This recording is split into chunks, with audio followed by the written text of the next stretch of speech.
వి gold trusted gold buyers మీరు తాకట్టు పెట్టిన బంగారాన్ని విడిపించి ఈ రోజు ఉన్న మార్కెట్ ధరకు కొనబడును. హాయ్ హలో నమస్తే, నేను మీ anchor Shiva. Welcome to iDream media. ఈరోజు మన ముందున్న గెస్ట్ నవీన్ చంద్ర. మే 16న మనందరి ముందుకు తెలుగు ప్రేక్షకులందరినీ ఎంటర్టైన్ చేయడానికి 11 అనే మూవీతో రాబోతున్నారు. అండ్ ప్రతిసారి ఒక గెస్ట్ని ఇంటర్వ్యూ చేయాలంటే మా క్వశ్చన్స్, మా సొంత క్వశ్చన్స్, లేకపోతే సినిమా గురించి ఇలా అడుగుతుంటారు. కానీ ఈరోజు నేను మీ ఆడియన్స్ అందరూ నవీన్ చంద్ర గురించి తెలుసుకోవాలని చెప్పి కామెంట్స్ పెడుతూ ఉంటారు. ఆ కామెంట్స్ అన్నింటినీ ఫిల్టర్ చేసి నేను కొన్ని క్వశ్చన్స్ రూపంలో తయారు చేశాను అనమాట. ఆ క్వశ్చన్స్ అన్నీ అడుగుతా, అంటే మీ డౌట్లన్నీ నా ద్వారా నేను క్వశ్చన్స్ అడుగుతున్నాను అనమాట. అవన్నీ మీకు ఆన్సర్స్ ఎలా వస్తాయో చూద్దాం. అండ్ అందరూ తప్పకుండా వెళ్ళి ఆ 11 మూవీని చూడాలని కోరుకుంటున్నాను. అండ్ ఈ మూవీ గురించి కూడా నేను కొన్ని డౌట్స్ ఉన్నాయి, అవి కూడా నేను అడిగి తెలుసుకునే ప్రయత్నం అయితే చేస్తాను. హాయ్ బ్రో, ఎలా ఉన్నారు? హాయ్, బాగున్నాను. మీరు ఎలా ఉన్నారు? బాగున్నాను బ్రో. ఇంట్రడక్షన్ చాలా పెద్దది అయిపోయింది కదా. Thank you bro. 11 ఇది చాలా ఇయర్స్, అంటే 2-3 ఇయర్స్ బ్యాక్ మూవీ అని విన్నానన్నా. లేదండి. కాదా? కాదు కాదు కాదా, డిలే అయ్యింది అని చెప్పాను. ఇది యాక్చువల్లీ 2 లాంగ్వేజ్ ఫిలిం. ఇది బైలింగువల్గా చేసాము. అంటే Telugu 1 shot, Tamil 1 shot. So మాకేంటంటే ప్రీ ప్రొడక్షన్కే మేము 6 months తీసుకున్నాం. 2 years బ్యాక్ స్టార్ట్ అయినా ప్రీ ప్రొడక్షన్కి 6-7 months తీసుకున్నాం. షూటింగ్ ఫినిష్ అయిన తర్వాత పోస్ట్ ప్రొడక్షన్. అంటే థ్రిల్లర్ కాబట్టి కొంచెం కమర్షియల్ థ్రిల్లర్ ఇది. అంటే జానరా నేను థ్రిల్లర్తో పాటు ఒక కమర్షియల్గా ఉంటుంది. సో దీనికి టెక్నికాలిటీ మీద కొంచెం టైం పడింది. అంతేగాని లైక్ అనుకున్న టైంకే we finish the shoot. Post production red చిల్లీస్లో, బాంబేలో ఉండింది సినిమా. అక్కడ రెడ్ చిల్లీస్లో పోస్ట్ ప్రొడక్షన్ డిఐ 2 సినిమాలు చేయాలి. 2 dubbing, 2 DI, 2 edit, everything is 2 times. So కొంచెం we took time to give a good quality అంతే. అలా వేరే లాంగ్వేజ్ నార్మల్గా నువ్వు డబ్బింగ్ చెప్పేటప్పుడు నేర్చుకుంటావా, లేకపోతే వేరే వాళ్ళతో? నాకు లైక్ అదృష్టం ఏంటంటే నేను చిన్నప్పుడు పెరిగిన వాతావరణంలో నా చుట్టూ ఉన్న నేబర్స్ అయినా కానీ, మా నేబర్స్ బెంగాలీ వాళ్ళు ఉండేవాళ్ళు, మలయాళీస్ ఉండేవాళ్ళు, కన్నడ. బళ్ళారి పుట్టింది సికింద్రాబాద్, పెరిగింది బళ్ళారి. ఫస్ట్ లాంగ్వేజ్ కన్నడ రాయడం. సో కన్నడ ఈజీగా వచ్చు. So I'm expose to language because of my neighbours నేను లొకాలిటీలో. So I can speak all 5 language పర్ఫెక్ట్గా. అన్ని లాంగ్వేజ్ వచ్చు. ఓకే. అని నేను 11 ట్రైలర్ చూసా. దానికి ట్రైలర్కి నాకు ఏం అర్థం కావట్లేదు, ఏముందన్న. The tough part for a director or actor thriller చేసేటప్పుడు, థ్రిల్లర్లో కథ ఉంటుంది, ఆ స్క్రీన్ ప్లే, ఆ గ్రిప్పింగ్నెస్, ఆ ట్విస్ట్ అన్నీ క్రియేట్ చేయాలి. బట్ ఆడియన్స్కి థియేటర్ లోపలికి రావాలంటే అవన్నీ హైడ్ చేయాలి. ఓపెన్గా చెప్పేస్తే మీకు లైక్ సర్ప్రైజ్ ఏమి ఉండదు. బట్ స్టిల్ మా డైరెక్టర్ అంటే ఈ సినిమాకి సంబంధించి ఏ ఒక్క పాత్రనైనా కొంచెం ఒక మీటర్ కొంచెం అటు చూపించినా ప్రిడిక్షన్ వచ్చేస్తాయి. అంటే నార్మల్గా ఒక డైలాగ్ అని ఉంటుంది కదా. ఇప్పుడు ఒక సినిమా అనగానే ఆ ట్రైలర్లో ఆ మూవీ టైటిల్కి సంబంధించిన ఒక డైలాగ్ కానీ, లేకపోతే ఏదైనా ఒక చిన్న హింట్ అని వదులుతారు. ఏం లేదు 11 అని అనలేదు, లేకపోతే ఏం క్లూ లేదు. ఒక్క దగ్గర అయితే నాకు డౌట్ వచ్చిందన్న, నవంబర్తో ఆపేశారు. 11 నెలలు. అది ఉందా, సంబంధం ఉందా? సంబంధం ఉంది. అది చెప్తున్నా కదా మీకు, ట్రైలర్ చూసింది ఒక లేయర్. ఈ సినిమా టైటిల్ 11 ఉంది కదా, మీకు సినిమాలో 11 లేయర్స్ ఉంటాయి. ఒక్కొక్క పాత్ర ఒక్కొక్కలా బిహేవ్ చేస్తుంటుంది. ఆ లేయర్స్తో ఆడియన్స్ వచ్చేసి లైక్ చాలా కన్ఫ్యూజన్ ఉంటుంది. ప్లస్ వాళ్ళకి బుక్ ఓపెన్ అయ్యేలా, ఆ ట్విస్ట్ అని బుక్ ఓపెన్ అయ్యేలా ఓపెన్ అవుతుంటుంది. ఒక ట్విస్ట్ తర్వాత ఇంకో ఆన్సర్, ఇంకో క్వశ్చన్ ఉంటుంది అనమాట. సో కొంచెం ట్రిక్కీగా ఉంటుంది ఇది ఫిలిం. ఓకే. అంటే నేను ఇందాక మీకు ఏదైతే ఇంట్రొడక్షన్లో నేను చెప్పానో, పబ్లిక్ కొన్ని క్వశ్చన్స్ మిమ్మల్ని అడగాలనుకుంటారు కాబట్టి ఆ క్వశ్చన్స్ నేను అడుగుతానన్న. అందాల రాక్షసి నవీన్ చంద్రకి ఇప్పటి నవీన్ చంద్రకి ఉన్న డిఫరెన్స్ ఏంటి? అప్పుడు భయం లేదు, దేనికి భయం లేదు. ఇప్పుడు రెస్పాన్సిబిలిటీస్ పెరిగాయి, జాగ్రత్తగా చూసుకొని ఆలోచించి చేస్తున్నా. అప్పుడు చాలా ఫ్రీగా ఉన్నా. అప్పుడు ఆ సినిమాకి నాకు ఎలాంటి బ్యాగేజ్ లేదు. మార్కెట్ తెలీదు, సినిమా ఇండస్ట్రీ ఎక్కువ తెలీదు, ఇలా ఉంటుంది, ఇలా జరుగుతుంది, ఈ ఓటీటీ వస్తుంది, అవి ఇవి అప్పుడేం తెలియదు కదా. అప్పుడు చాలా ఫ్రీగా ఉన్నా. నా పని అంటే జస్ట్ ఏమైతే అలా ఉండేవాడిని. ఇప్పుడు కొంచెం బ్యాలెన్స్డ్గా ఉన్నా. బ్యాలెన్స్. ఒకవేళ ఏమైనా అయితే మళ్ళీ తెలుగు ప్రేక్షకులకి దూరం అవుతానేనో భయం ఉంటుందండి. ఖచ్చితంగా ఉంటుంది. యా, బికాస్ వాళ్ళ వల్లే మేము ఇక్కడ దాకా వచ్చాం. నేను చేసిన అందాల రాక్షసి నుంచి ఇప్పటిదాకా ప్రతి సినిమా, నేను చేసిన ప్రతి క్యారెక్టర్ వాళ్ళు ఆదరించారు కాబట్టి నాకు సినిమాలు వస్తున్నాయి. ఆ భయం ఉంటుంది. ఆడియన్స్ని హోల్డ్ చేయాలి, ఆడియన్స్ నా సినిమాలు చూడాలి, నా రిలీజ్ అయిన ప్రతి సినిమా చూడాలని ఒక ఆశ ఉంటుంది. అందాల రాక్షసి మూవీకి వచ్చినంత హైప్ వేరే మూవీకి మళ్ళీ రాలేదు ఎందుకు అనే క్వశ్చన్. బికాజ్ అది లవ్ స్టోరీ. ఆ లవ్ స్టోరీకి, ఆ హైప్కి సాయి కోరపాటి గారు ఉన్నారు, దిల్ రాజు గారు ఉన్నారు, రాజమౌళి గారు ఉన్నారు. వీళ్ళందరూ the way they took the project. Audio launch రోజు కీరవాణి గారు, అందరూ big names, big people and big technicians వీళ్ళందరూ. సో వీళ్ళు ఆ సినిమాని సపోర్ట్ చేసి, ఆ సినిమాని డిస్ట్రిబ్యూషన్ చేసి, ఆ సినిమాని ప్రమోట్ చేయడం వల్ల ఆ హైప్ వచ్చింది.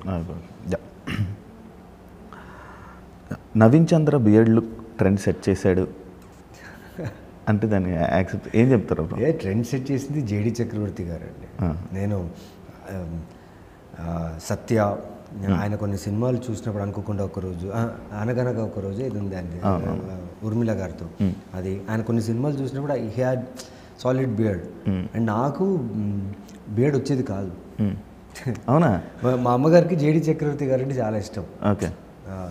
సో ఎందుకు ఇష్టం అంటే ఆయన గడ్డం, జుట్టు, దానివల్ల. సో నాకు బియర్డ్ వచ్చేది కాదు. సో నేను కొన్ని మంత్స్ రివర్స్లో కొట్టేవాడిని. వస్తుందా అన్న? వచ్చింది, అలాగే వచ్చి అప్పటి నుంచి.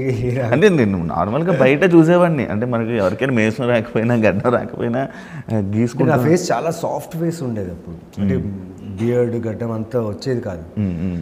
అంటే ఇంకా సినిమాలో రావాలి, సో కొంచెమైనా ఉండాలి కదా. అప్పుడంతా స్టబుల్ బియర్డ్ చాలా ఫేమస్. అప్పుడు థిక్ బియర్డ్ అంతా ఉండదు. సో రివర్స్లో చేసి చేసి చేసి ఆ బియర్డ్ వచ్చింది. సో ఆ బియర్డ్ రివర్స్ చేసి ఒక 8-9 months తర్వాతే అనుకుంటా అందాల రాక్షసి నాకు వచ్చింది, బియర్డ్ పెరిగిన తర్వాత. ఫుల్ ఎవరైనా అమ్మాయిలు వచ్చి ప్రపోజ్ చేశారన్నా బియర్డ్ నచ్చి? ప్రపోజ్ చేయలేదు, బట్ కాంప్లిమెంట్స్ అయితే వచ్చాయి చాలా మంది. బియర్డ్ నీకు సూట్ అవుతుంది, బాగుంది అనేసి. మరి రగ్గడ్ లుక్ ఉన్నది. ఇప్పుడు ఉన్న అమ్మాయిలందరికీ రగ్గడ్ లుక్ అంటే చాలా ఇష్టం. నేను అందుకే పెంచినా కానీ ఎవరు రావట్లేదన్నా. ఇది యాక్చువల్లీ ఎలా అంటే ఒక్కొక్క టైంలో ఒక్కొక్కలా మారుతుండే. ఎవ్రీ 6 years 7 years ఒకసారి క్లీన్ షేవ్స్, బియర్డ్స్, మెన్ ఫ్యాషన్ మారుతూనే ఉంటుంది. అన్న మీలో ఉన్న ప్లస్ అండ్ మైనస్ ఏంటి? నాలో ఉన్న ప్లస్ నా పేషెన్స్, నాలో ఉన్న మైనస్ నా పేషెన్సే. కానీ కాదు, నాకు అలా ఉండదన్న. నీకు పేషెన్స్ తక్కువ, వెంటనే ఎవరికి ఇచ్చేస్తావు ఖర్చులకి కాదా? అలాంటి వాళ్ళు నా దగ్గర రారు కూడా. అంటే అలాంటి నా లైఫ్లో అలాంటివి ఏమి ఉండవు. లైక్ ఖర్చులకి ఎందుకు ఇస్తాను చెప్పండి? అవతల వ్యక్తి అలా బిహేవ్ చేశాడు, నువ్వు అంతేనేమో వదిలేసి వెళ్ళిపోతాను. కానీ అంటే నీ మూవీస్లో నీ స్టైల్ కానీ లేకపోతే ఆ క్యారెక్టరైజేషన్ ఏదైతే ఉందో సేమ్ బయట కూడా సేమ్? లేదు ఛాన్స్ లేదు. అంటే quite opposite from the screen to outside. Okay. మీ ఫస్ట్ ఎవర్ కో యాక్టర్స్తో టచ్లో ఉన్నారా? ఉన్నారా? రోజు మాట్లాడతారా? రోజు మాట్లాడను, but like festival times, birthday times అలా ఉన్నప్పుడు మాట్లాడుతుంటాను. అదే ఇందాక మనం మాట్లాడారు, ప్రతి మూవీలో సైకో క్యారెక్టర్స్ మీకే ఎందుకు ఇస్తారు? బయట మీరు అలానే ఉంటారా ఏంటి?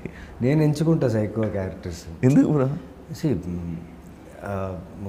కొన్ని కథల్లో పర్ఫామ్ చేయడానికి స్కోప్ కావాలి, కొన్ని కథల్లో ఏం చేయడానికి ఉండదు కానీ అన్నీ ఉంటాయి. అందులో మనల్ని మనం చంపేసుకోవాలి, పర్ఫామ్ చేయడానికి స్కోప్ ఉండదు. ఇలాంటి క్యారెక్టర్స్లో అట్లీస్ట్ ఒక డ్రామా, ఒక ఎమోషన్ ఉంది, ఎక్కడి నుంచో ఒక యాక్టర్గా you can work on the character and do well. అక్కడి నుంచి ఒక అప్రిషియేషన్ తీసుకోవచ్చు. సో వచ్చిన క్యారెక్టర్స్లో ఏది బాగుంది, ఏది నాకు నెక్స్ట్ లెవెల్ వెళ్ళి ఇంకో సినిమా అవకాశం వస్తుంది, అట్ ద సేమ్ టైం ఆడియన్స్ని మళ్ళీ ఎలా ఎంగేజ్ చేస్తుందో అనేది చూస్తాం. అది సైకో అయినా ఏదైనా ట్రై చేస్తాం. నవీన్ చంద్ర లైఫ్లో అందాల రాక్షసి ఉందా లేదా? నవీన్ చంద్ర లైఫ్లో అందాల రాక్షసి ఉంది. అట్ ద సేమ్ టైం అందాల రాక్షసి ద్వారా ఒక చిన్న అందాల రాక్షసి కూడా వచ్చాడు. Yeah, I'm married and my wife name is Orma. నాకు ఒక కొడుకు కూడా ఉన్నాడు అనమాట. 2 years అయింది ఇప్పుడే. కలర్స్వాతితో యువర్ బాండింగ్ ఈజ్ డిఫరెంట్ అని ఒక ఇది ఉంది. కలర్స్వాతి గురించి ఏం చెప్తారు? కలర్స్వాతి అంటే స్వాతి అనగా నాకు థాట్ వచ్చేది బ్రో. తన ఒక బ్రదర్ లాగా, ఒక సిస్టర్ లాగా, అన్ని like she's everything, friend and everything. తను ఎలా అంటే ఒక బటర్ఫ్లై లాగా, అంటే అలా టకటకటకట కొట్టుకుంటే సడన్గా ఒక చోట కూర్చుంటే అలా ఆ హనీని ఎంజాయ్ చేస్తూ సైలెంట్గా ఉంటారు. తనకి ఎప్పుడు అవసరమో తను షీల్ ఫ్లై, లేదంటే she'll be calm at her place. And చాలా మంచి మనసు. She's a very good hearted human, very fragile hearted. అసలు తను మాట్లాడుతుంటేనే అర్థమైపోతుంటుంది, చాలా ఫ్రెజైల్గా ఉంటుంది. అంటే మనం ఏదైనా చెప్పాము, తను హర్ట్ అయినా అప్పటికప్పుడు చూపారు. దాని తర్వాత ఆలోచించి ఎందుకు ఇలా అనుకుంటున్నారో లేకపోతే ఎందుకు ఇలా అన్నారో అనే ఆలోచన తీసుకుని వాళ్ళు అంతేనేమో అని వదిలేస్తుంది అంతే. ఫస్ట్ తను సఫర్ అయ్యి తర్వాత త్రివిక్రమ్ గారితో, ఎన్టీఆర్ గారితో వర్క్ చేసిన మీకు మళ్ళీ స్ట్రాంగ్ క్యారెక్టర్ రాకపోవడానికి రీజన్? మళ్ళీ స్ట్రాంగ్ క్యారెక్టర్ రాకపోవడానికి రీజన్ అంటే కథలు వచ్చాయి, సినిమాలు వచ్చాయి, కానీ క్యారెక్టర్ స్ట్రాంగ్గా లేదు. సో క్యారెక్టర్ స్ట్రాంగ్గా లేకపోతే నేను చూస్ చేయట్లేదు. సో మీ క్వశ్చన్కి ఆన్సర్ అంటే నెక్స్ట్ కమింగ్ 1-2 monthsలో చాలా స్ట్రాంగెస్ట్ క్యారెక్టర్ చూస్తారు, చాలా స్ట్రాంగెస్ట్ క్యారెక్టర్ చూస్తారు. అంటే మీరు ఎక్స్పెక్ట్ కూడా చేయరు. గట్టి కంబ్యాక్ అంటే అది I can't explain now, when it comes out మీకు తెలుస్తుంది. నవీన్ చంద్ర బయట ఎక్కువ ఎందుకు కనిపించదు? ఎందుకంటే ఎప్పుడు షూటింగ్ చేస్తూనే ఉంటాడు. బిజీ. అంటే సిరీస్ చేస్తుంటా, వెబ్ ఫిల్మ్ చేస్తుంటా, ఫీచర్ ఫిల్మ్ చేస్తున్నా, ప్లస్ తమిళ్లో కూడా మూవీస్ చేస్తున్నా, క్యారెక్టర్ రోల్స్, విలన్ అన్నీ చేస్తున్నా. కాబట్టి ఆల్మోస్ట్ నేను ప్రతిరోజు ఆన్ సెట్సే ఉన్నా. వెన్ యూఆర్ లో, అంటే మీరు లోలో ఉన్నప్పుడు ఒక పర్సన్ మిమ్మల్ని కూల్ చేసేది లేకపోతే సెట్ చేసేది ఎవరు? అంటే నేను చాలా లోగా ఉన్నప్పుడు నా క్లోజెస్ట్ ఫ్రెండ్ వాసుదేవ్ రెడ్డి అని చెప్పి, ఈజ్ మై ఫ్రెండ్. లో ఉన్నాను చెప్పను ఆయనతో మాట్లాడటం, కానీ ఆయనతో మాట్లాడితే ఐఎమ్ లైక్ ఆటోమేటిక్గా నేను వాళ్ళకి కూడా అర్థమైపోద్ది. He knows me from years కాబట్టి నేను ఫోన్ చేశానంటే తనకు అర్థమైపోద్ది, ఓకే ఏమైంది అనేసి. నా కథలు, నా సినిమాలు ప్రతిదీ ఆయనకు చెప్తాను అనమాట సైన్ చేస్తే. So he is a very positive person for me in my life. Bro, కర్మాని బిలీవ్ చేస్తావా? 100% బిలీవ్. మీ లైఫ్లోనే ఏమైనా అలాంటి సిచ్యువేషన్ వచ్చింది? నాకు ఇప్పుడు దాకా అలాంటిది ఏం చేయలేదు. కర్మ వచ్చి హిట్ అయ్యి నన్ను, అంటే మీ లైఫ్లో అవతల వ్యక్తికి ఏమైనా అలా కర్మ ఎఫెక్ట్ అయ్యి జరిగిన సిచ్యువేషన్? చాలా సిచ్యువేషన్ జరుగుతుంది. నమ్ముతారా అయితే? నమ్ముతా. వేరే లాంగ్వేజెస్లో ఆఫర్స్ రాలేదా? వచ్చాయి. లైక్ అదే చెప్తున్నా కదండి, ఇప్పుడు కన్నడలో వచ్చింది, తమిళ్లో ఎలాగో చేస్తున్నా, హిందీలో, లైక్ అదర్ లాంగ్వేజెస్లో వచ్చాయి. కానీ నా బేస్ హైదరాబాద్, నా ఆడియన్స్ తెలుగు. సో వాళ్ళు ఒకవేళ అక్కడ ప్రాజెక్ట్ సైన్ చేసి 6 months 7 months ఒక్కొక్క ప్రాజెక్ట్ అటు వెళ్ళిపోతే I will be far from my audience. So నాకు నా ఆడియన్స్ దగ్గర ఉండాలి, అవి అప్పుడప్పుడు చేయాలి, వచ్చేసి మళ్ళీ ఇక్కడే ఉండాలి అంతే. ఎప్పుడైనా గివప్ ఇవ్వాలనిపించలేదా? లేదు. ఎప్పుడు అనిపించలేదు? లేదు. నేను ఫస్ట్ డే ఎప్పుడైతే యాక్టర్ అవ్వాలని చూస్ చేసుకున్న రోజు మా బళ్ళారి రైల్వే స్టేషన్లో 2000 పెట్టుకుని ఒక ప్యాసింజర్ ట్రైన్ ఎక్కా. ఆ రోజు అనుకున్నా ఇంకా గివప్ అనేది లేదని. అప్పటి నుంచి ఇప్పుడు దాకా గివప్ లేదు. ఎప్పుడైనా యాక్టింగ్ మీద కోర్సు అలాంటి ఎప్పుడైనా? లేదు, చేయలేదు. జీవితం నేర్పించింది యాక్టింగ్ అంతే. అంతేగా ఎప్పుడు అలా ఎప్పుడు చేయలేదు. మీకు వచ్చిన కన్ఫ్యూజ్డ్ కాంప్లిమెంట్ ఏంటి? కన్ఫ్యూజ్డ్ అంటే అమ్ము సినిమా చేసేటప్పుడు చాలామంది హేట్ చేశారు నన్ను. వీ హేట్ యూ అంటే, నాకు సినిమా రిలీజ్ అయిన ఫస్ట్ డే ఆ రోజు నైట్, నెక్స్ట్ డే మార్నింగ్ దాకా నాకు చాలామంది బింజ్ వాచ్ చేశారు. It's only 2 hours film. వరుసగా మెసేజ్లు, I hate you man, we will kill you, అది ఇది అని చెప్పేసి మెసేజ్ చేయండి. బట్ దాని తర్వాత ఇంకో మెసేజ్ కింద, take it as a compliment అని. బికాజ్ ఆ క్యారెక్టర్ అలాంటి క్యారెక్టర్ అది. సో మిక్స్డ్గా ఉండేది. కోపడ్డారు నా మీద, అట్ ది సేమ్ టైం ఇలాంటి క్యారెక్టర్ యాక్సెప్ట్ చేసినందుకు వి అప్రిషియేటివ్ కూడా అన్నారు. సో అది కన్ఫ్యూజ్ అనిపించింది. ఓకే. మనసు బాగాలేనప్పుడు ఏం చేస్తారు? మనసు బాగాలేనప్పుడు రమణ మహర్షి గారి పుస్తకం తీసి, ఇది అనుకున్నాను. అలవాట్లేదా? అలవాట్లేదు అసలు. ఇప్పుడు పార్టీస్కి వెళ్ళినా ఒక గ్లాస్ తీసుకుని అంత వాటర్ పోసుకొని జస్ట్ థమ్స్అప్ బ్యాచ్ అని అంటారు అదే. టోటలర్ అనుకోండి. అంటే ముందు తాగేవాడిని, ముందు almost 7-8 years back I used to have, but వదిలేసా, లైక్ టోటల్గా స్టాప్డ్. ఎవరికోసమైనా లేదు, నా కోసమే వదిలేసా. ఎందుకంటే ఒక పాయింట్లో నాకు ఎక్కువ సినిమాలు ఉండేవి కావు. డిప్రెషన్ కాదు, ఫ్రస్ట్రేషన్, ఏదైనా ఒకటి జరుగుతుందా అవుతుందా అనే టైంలో కొందరిని కాంటాక్ట్ అవ్వాలి. కాంటాక్ట్స్ కోసం మనం బయట తిరిగేటప్పుడు ఈ అలవాట్లు ఉండాలి అంటారు. సో ఆ కాంటాక్ట్స్ కోసం బయట తిరిగినప్పుడు ఈ అలవాటు అయింది. తర్వాత అనుకో నేను అక్కడి నుంచి వచ్చింది ఇది చేయడానికి కాదనేసి ఒక్కసారి ఆపేశారు. యాక్చువల్లీ ఆపడం రావాలి ఏదైనా. అవును, మనకేం కావాలి అని తెలుసుకుంటే ఏదైనా ఆపేస్తా. నేను కూడా ఆపేసాను. మెంటల్ స్ట్రెస్ని ఎలా హ్యాండిల్ చేస్తారు? మెంటల్ స్ట్రెస్ అది ఒక్కసారికి రాదు, లేదంటే ఇమ్మీడియట్గా క్లియర్ అవ్వదు.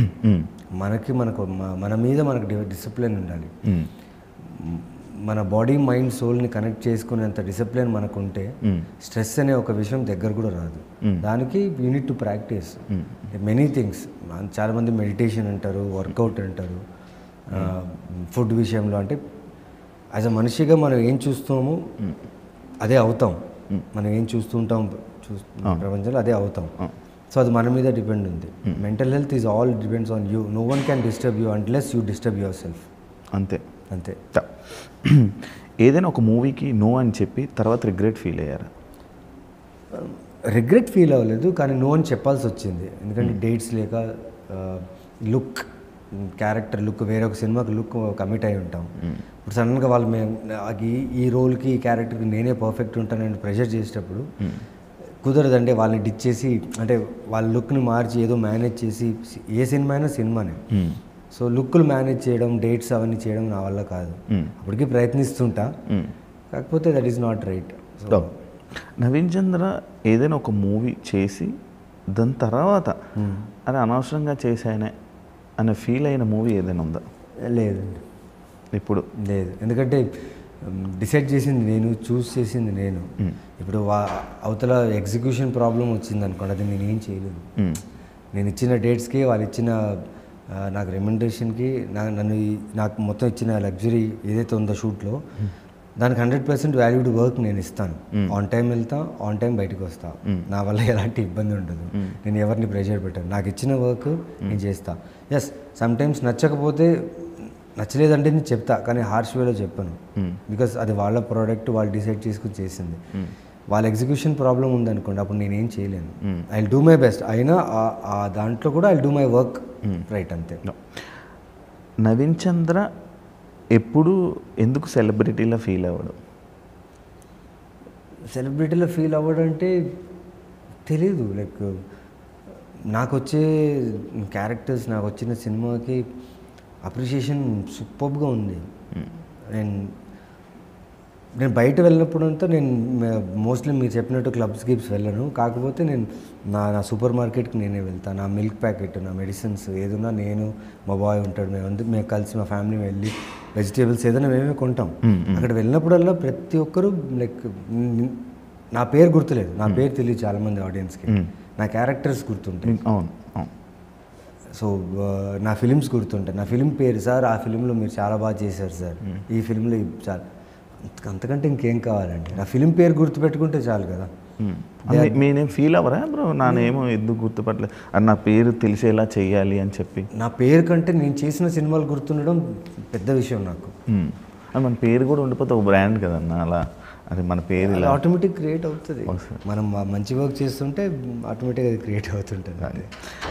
అన్న 11 మూవీ మెయిన్గా సెలెక్ట్ చేయడానికి రీజన్ ఏమైనా ఉందా, గట్టి కారణం ఏమైనా ఉందా?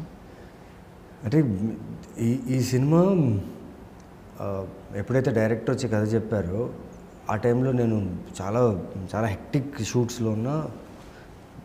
దాని తర్వాత కూడా సినిమాలు ఉన్నాయి. ఎందుకో ఇది వినాలనిపించింది, తెలీదు. విన్న తర్వాత వెంటనే ఓకే చేసి, దాని తర్వాత చేయాల్సిన సినిమాల్ని కొంచెం పుష్ చేసి ఈ సినిమా ఎలాగైనా చేయాలి, మిస్ చేయకూడదు. బికాజ్ మెయిన్లీ నాకు డైరెక్టర్ అండ్ ప్రొడక్షన్ మీద చాలా నమ్మకం. ఈ ప్రొడక్షన్ వచ్చేసి ఆల్మోస్ట్ 2 ఫిల్మ్స్ చేశారు, critically acclaimed very good films. Sembi అని ఒక ఫిలిం చేశారు కోవేసర్ల గారితో, అండ్ సెల నేరంగల్ సెనమలిదంగల్ అని తమిళ్లో చేశారు. ఓకే. అండ్ మెయిన్గా ఏంటంటే డైరెక్టర్ లైక్ ఆయన కథ చెప్పేటప్పుడే నాకు అనిపించింది, అంటే కథ ఇంకా పూర్తిగా ఫినిష్ చేయలేదు, తను చెప్పేటప్పుడు అనిపించింది ఇదేదో సూపర్గా ఉందిరా, ఇంట్రెస్టింగ్గా ఉందిరా, ఇదేదో వర్కౌట్ అయ్యేలా ఉందిరా అనుకుంటూనే వింటున్నా. సో బట్ ఇది సాలిడ్ స్ట్రాంగ్ ఫిలిం అవుతుంది నా కెరియర్కి, అంత గట్టి నమ్మకం నాకు. బికాజ్ నేను ఇంతకుముందు నా సినిమాలన్నీ కొన్ని ఓటీటీలో రిలీజ్ అయ్యి, ఓటీటీలో all went well. I think చాలా రోజుల తర్వాత మళ్ళీ ఒక ప్రాపర్ సోలో రిలీజ్, ఒక స్ట్రాంగ్ కంటెంట్తో వస్తున్నా. నేను చాలా కాన్ఫిడెంట్ ఇంకా ఈ సినిమా మీద. బోత్ లాంగ్వేజెస్లో it will do really good. Bro ఇంకొకటి ఒక క్వశ్చన్ బ్రో, ఏ డైరెక్టర్ అయినా నార్మల్గా ఏ డైరెక్టర్ అయినా కథలో నా దగ్గర ఒక స్టోరీ ఉంది అని, అంటే నేను డైరెక్టర్ అవ్వాలని కోరుకున్న వాళ్ళు చాలామంది వస్తూ ఉంటారు కదా, అలా ఏ డైరెక్టర్కైనా మీరు టైం ఇస్తారా అన్న స్టోరీ వినడానికి? మ్యాక్సిమం నేనేంటంటే నా ప్రాబ్లము ఫోన్స్తో చాలా దూరం ఉంటా. అది ప్రాబ్లం అంటారా తెలియదు నాకు. ఆ ప్రాబ్లం కాదు సార్, మంచిదన్న నిజం. సో ఫోన్స్ కొంచెం ప్రశాంతంగా ఉంటుంది లైఫ్. సో మెయిన్గా నాకేంటంటే ఇప్పుడు చాలామంది డైరెక్టర్స్ పిచ్ డెక్ మీద ఆధారపడిపోయారు, ఏఐస్ మీద ఆధారపడిపోయారు. అంటే ఒక యాక్టర్కి కథ చెప్పాలన్నప్పుడు ఒక నరేషన్ ఉంటుంది, లేకపోతే ఒక సినాప్సిస్ లైన్లో పంపిస్తారు. ఇప్పుడు ఏం చేస్తున్నారంటే పిచ్ డెక్ రూపంలో లైక్ ఏఐతో బ్యూటిఫుల్గా ఉంటుంది, ఫ్రేమ్స్ నుంచి, రైటింగ్ నుంచి, ఆ ఇంగ్లీష్ వర్డ్స్ నుంచి ఎంత క్లీన్గా డిస్క్రైబ్ చేసి రాసి ఉంటారు. అది చూసినప్పుడే అనిపించేస్తుంది తనది కాదు, తన థాట్ కాదు, తన రైటింగ్ కాదు, తను ఇంకో హెల్ప్ తీసుకుని దాన్ని ఇంకా బాగా బిల్డ్ చేశాడు. That is not wrong. But ఆ పిచ్ డెక్ చూసిన తర్వాత కథ వినేటప్పుడు డిసప్పాయింట్ అయిపోతా. లైక్ చూపించడం ఒకటి ఉంటుంది, నరేషన్ చేసేటప్పుడు ఇంకోటి ఉంటుంది అన్నమాట. అలాంటి ఫీల్ అవుతూ ఉంటుంది.